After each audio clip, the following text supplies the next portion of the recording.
It's funny how life can turn on a dimer in this case, on $6, wrinkled and forgotten in the bottom of a coat pocket. I mean, picture this.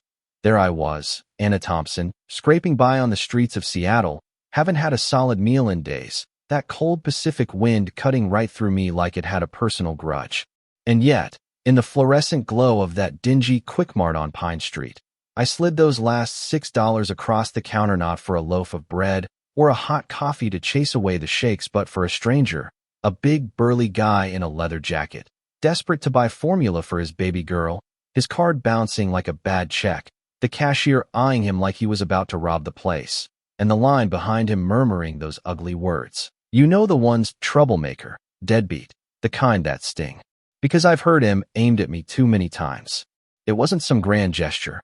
Nah, it was just instinct. I guess seeing that look in his eyes, Mike Sullivan his name turned out to be, not anger or toughness like his Thunder Riders patch suggested, but pure, raw shame. The shame of a dad who couldn't provide, and damn if that didn't hit me right in the gut, reminding me of my own messes. Folks in the store? They laughed, shook their heads, look at her, homeless and handing over her last scrap. What an idiot. But I didn't care. I just met Mike's gaze and said, soft but firm, take it. It's yours. And he choked out a thank you. I'll pay you back. And I waved it off. No need. Because in that moment, it felt like the only thing keeping me human was giving when I had nothing left to lose.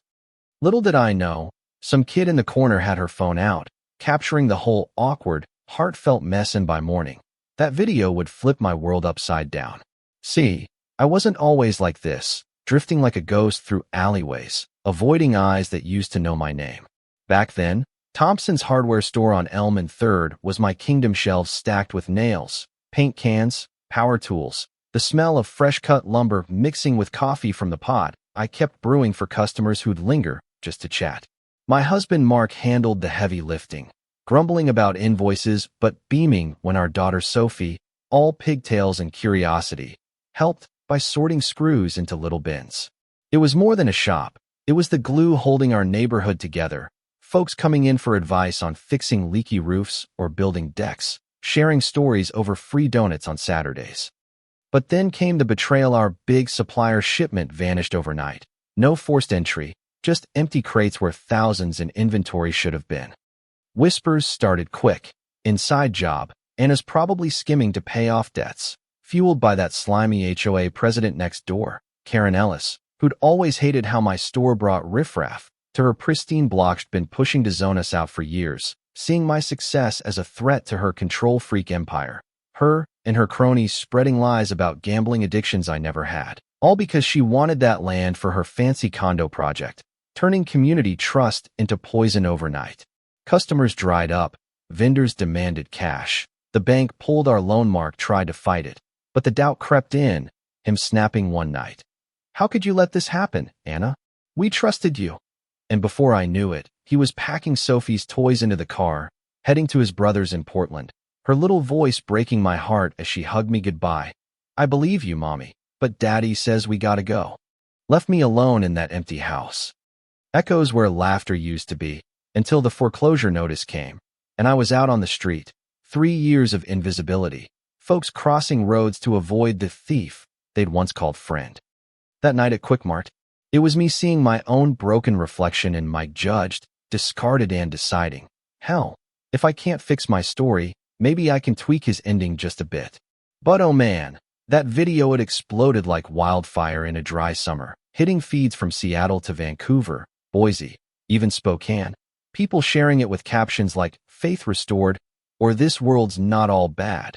Though sure, the skeptics chimed in, stage BS. But most folks saw the realness in those trembling hands, my quiet defiance against the Snickers. Over in the Thunder Riders clubhouse, this grizzled leader Tom Riley been running the crew for decades. Tired of headlines painting them as Thug scrolls his phone at 2 a.m., sees one of his boys humiliated, and this scrappy woman stepping up, no questions asked. He slams his fist on the table, calls the guys in 60 of M crowding the room, leather creaking, engine still hot outside, and plays the clip, the air thick with silence until he growls.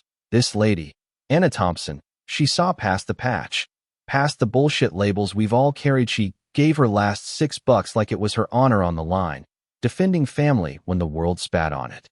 Heads nod, fists clench, and someone mutters, "We owe her." And Tom nods. Damn right, Operation Fresh Start. Boys, we ride at dawn. Next thing I know, I'm stirring from my cardboard spot behind the store, thinking thunder's rolling in, but nope, the ground shakes with 60 Harleys pouring down the street like a chrome avalanche. Neighbors peeking out, kids wide-eyed. Even the cops hanging back unsure if it's trouble or a parade. Mike swings off first, grinning through tears. "Anna, you saved my kid that night." And Tom steps up, voice booming like an old preacher. "You gave dignity when they tried to strip it away. That's not pity. That's guts." And guts gets answered.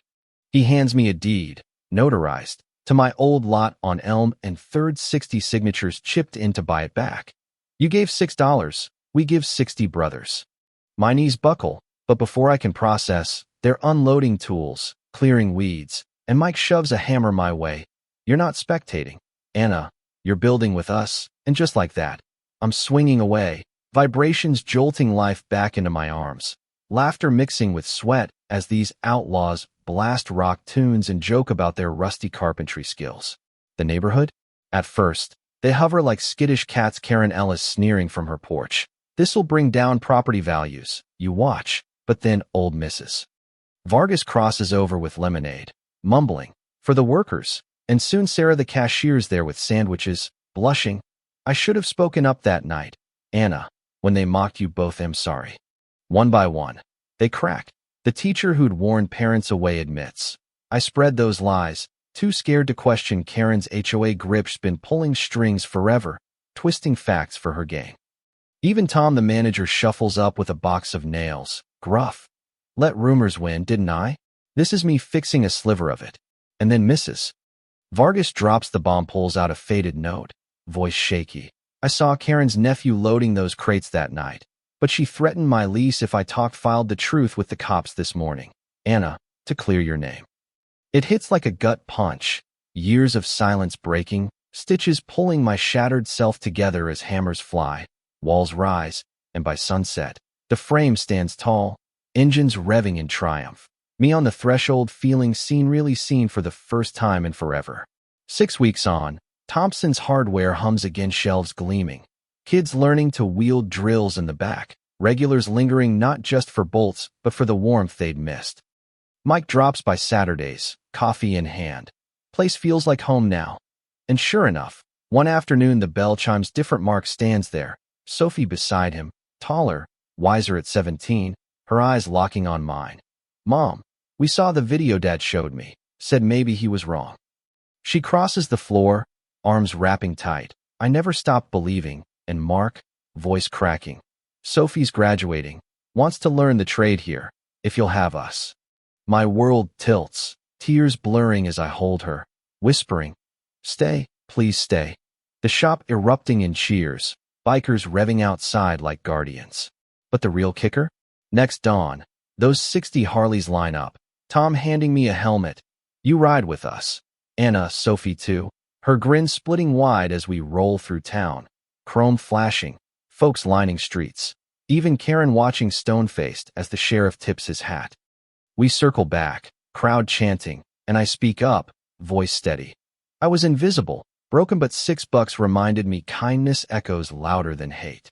Engines thunder agreement, and as spring hits, the store blooms, community garden thriving across the way, Sophie sketching expansions, Mark pitching in quietly, mending fences one nail at a time.